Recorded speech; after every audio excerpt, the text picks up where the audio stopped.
काफलामाली खଣି प्रभावित अंचल विकास दिगहरा रोजगार नहीं लोके राज्य रास्ता पानी देलु जमी देलु रास्ता देलु हेले आज जाए उत्कल कंपानी रोजगार देला नहीं। रायगड़ा जिला काशीपुर ब्लॉक अंतर्गत तरागुड़ा ठारे गढ़ी उठिबा बहुराष्ट्रीय कंपानी उत्कल आलुमिना कारखाना विरोध में जन असंतोष तेजीबारे लगी। दीर्घ दिन धरी दाबी करि आस्थिबा बेले कंपानी कर्तृपक्ष जाणीशुणी नीरव द्रष्टा साजिछंती बोली ग्रामवासी अभियोग करी कोड़ीपारी जीपी जोगीपारी तोंडा ग्रामर प्राय 250 ऊर्ध्व परिवार लोके आज 2 सप्ताह पाखापाखि एवं मौलिक सुविधार वंचित थिबा अभियोग करी कंपानी रास्ता अवरोध करिसेंती एवं इनटेक पानी टांकी को पानी जोगाउथिबा नदी को अवरोध करी विपरीत दिगरे प्रभावित करिथिबा देखिबाकु मिलिछि। इनटेक पानी टैंक निकट रे वृद्ध वृद्धा कुनी कुनी पिला छुआंक सह हाड़फंगा शीतरे अहरह संघर्ष रात्रि जापन कर दाबी पूरण पाई अड़ी बसिछंती पानी को संपूर्ण अवरोध करिछंती। मुख्य विषय है ग्राम खଣି खनन माइन्स ठारू मात्र 3 किलोमीटर व्यवधान रे अछि। ग्राम मध्य दे कंपानी मुख्य सड़क कन्वेयर बेल्ट जाइछि किंतु दीर्घ वर्ष हेब काहारी को कंपानी रोजगार किंवा पारिपार्श्विक विकास दिगरे संपूर्ण अवहेलित कर लोके प्रकाश करिछंती। संपुक्त घटना संपर्क में उपस्थित मजिस्ट्रेट दायित्व में काशीपुर तहसीलदार को प्रतिक्रिया नेबाकू चेष्टा करा जायतिला किंतु से कौनसी प्रतिक्रिया देबाकू मना कर देथिले। उक्त स्थान में काशीपुर अंडीरा कंच थाना अधिकारी एवं कंपानी कर्तृपक्ष उपस्थित थिले। एवं प्रशासनिक अधिकारी और कंपानी कर्तृपक्ष लोकों दाबी समूह समाधान पे चेष्टा करुथिले सुधा एपर्यंत समाधान बाट फिट नथिबा देखिबाकू मिलिछि।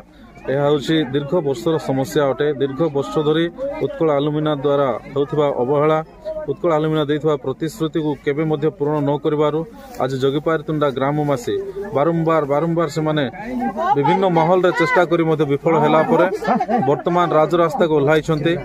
जेहेतु उत्कल आलुमिना कंपानी विभिन्न प्रकार प्रतिश्रुति देइथिला आ से तार प्रतिश्रुति पालन करिबार संपूर्ण भाव विफल होइछे एवं जहा कि विशेष करी वर्तमान मुख्य उद्देश्य है आमर अंचल विभिन्न ग्राम रे जो पारिपार्श्विक उन्नति होचे सीएसआर हो किंबा डीएमएफ किंबा एंडोमेंट फंड हो ताहा कौन परिमाण रे माने अति अल्प परिमाण रे आम ग्राम देखा जाउची एवं गोटे प्राइमरी हेल्थ सेंटर नाई किंबा गोटे एजुकेशन सेंटर नाई जहा कि कंपानी करबार तार दायित्व थिला। गोटे विद्युतीकरण सुविधा नाई गमनागमन सुविधा नाई जलसेचन सुविधा नाई। वर्तमान आपण ग्रामवासी कोन पदक्षेप निछन एटार कहबे आमर ग्रामवासी दीर्घ 10 दिन धरी धारणा बसते किंतु कंपानी कर्तृपक्ष कौन प्रतिक्रिया किंबा सेठारे आलोचना करने को आसले ना। तापर ग्रामवासी सीएसआर को गले सेठारे माइन्स को डकाइले किंतु सेठारे कौन सांत्वनाजनक आमको प्रतिश्रुति मिलना ना। तापर आसी ग्रामवासी उत्त्यक्त निजर अधिकार पाइबा कौन करेंगे बोली से इंटेक को आसी इंटेक अवरोध करा जायछि वर्तमान एवं जदि आगामी दिन देखु सर्वप्रथमे आमे अंडरागंज थाना अधिकारी माध्यम मान्यवर जिलापाल महोदय को आवेदन जनाइथिलु एवं से आरक्षी अधीक्षक जे हमर सुपरिटेडेंट ऑफ पुलिस रायगड़ा महोदय को आम अवगत कराइथिलु। तापरे मुख्य कर्तृपक्ष जे अछंती माइन्स रो सीओ सर तांको मध्ये अवगत कराइथिलु।